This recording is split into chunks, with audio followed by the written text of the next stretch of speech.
Tears in Moscow. Burkina Faso's Traore shares. Soulful embrace with Putin. Crowd chants. Africa, Russia forever.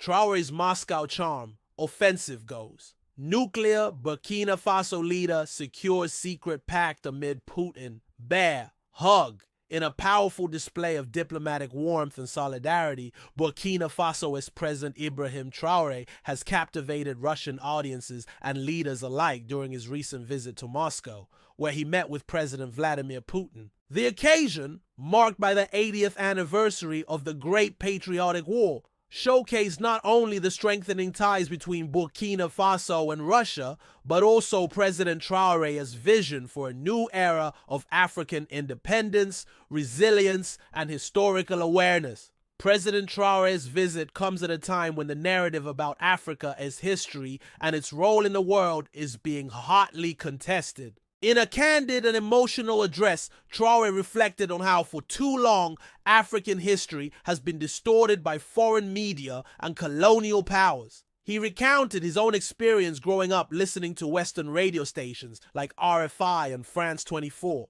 which shaped his worldview in ways he now recognizes as manipulative. My biggest regret, Traore admitted, is having spent a good part of my youth listening to radios like RFI and France 24.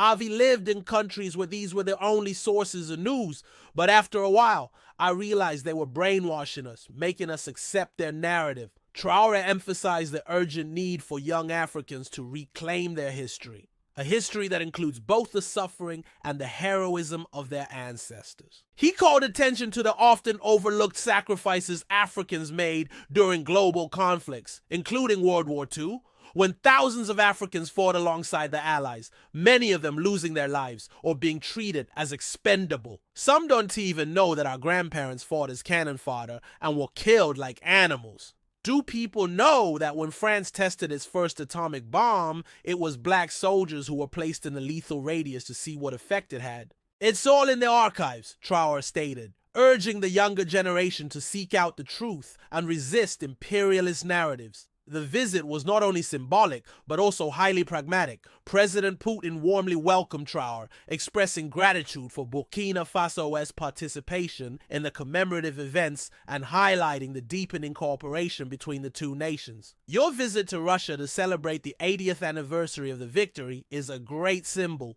and it reflects the friendly character of relations between Burkina Faso and Russia, Putin said. He recalled the contributions of some 30,000 Burkinabe who fought with the anti-Hitler coalition under the leadership of the legendary Frenchman Charles de Gaulle. Putin also pointed to the reopening of the Russian embassy in Ouagadougou after more than 30 years, a clear sign of renewed commitment.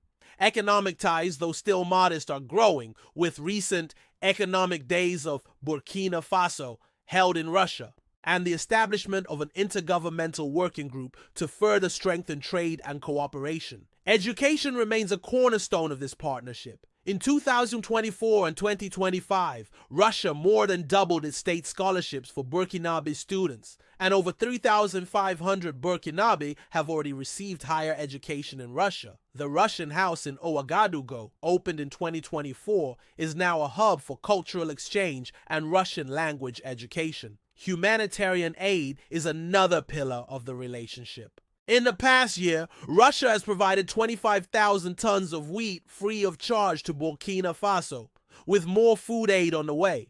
Cooperation in healthcare, scientific research, and personnel training is rapidly expanding. A significant portion of President Traore's message focused on the security challenges facing Burkina Faso and the wider Sahel region. He argued that terrorism in Africa is often a tool of modern imperialism designed to keep African nations in a state of perpetual conflict and underdevelopment.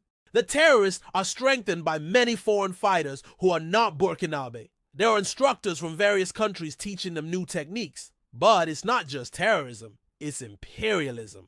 Their objective is to keep us in a permanent war, prevent us from developing, and continue to exploit our resources, Traore asserted. He described how modern technology, including combat drones, is being used by terrorist groups, often with the assistance of foreign professionals. Despite these challenges, Traore expressed confidence in Burkina Faso's ability to adapt and overcome.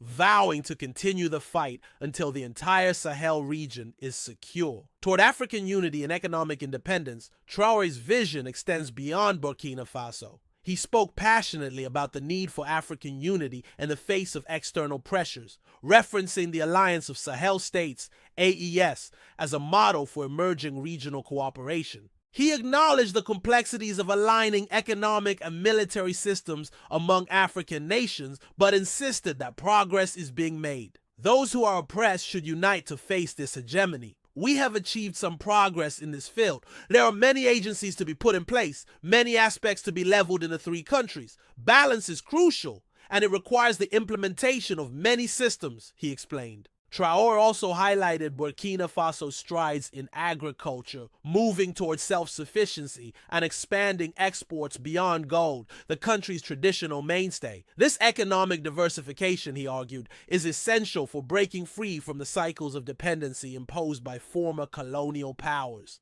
Throughout his visit, Traore did not shy away from criticizing what he sees as the paternalistic attitudes of some Western nations, particularly France. He accused French authorities of diminishing their own influence in Africa by clinging to outdated conceptions of their relationship with the continent.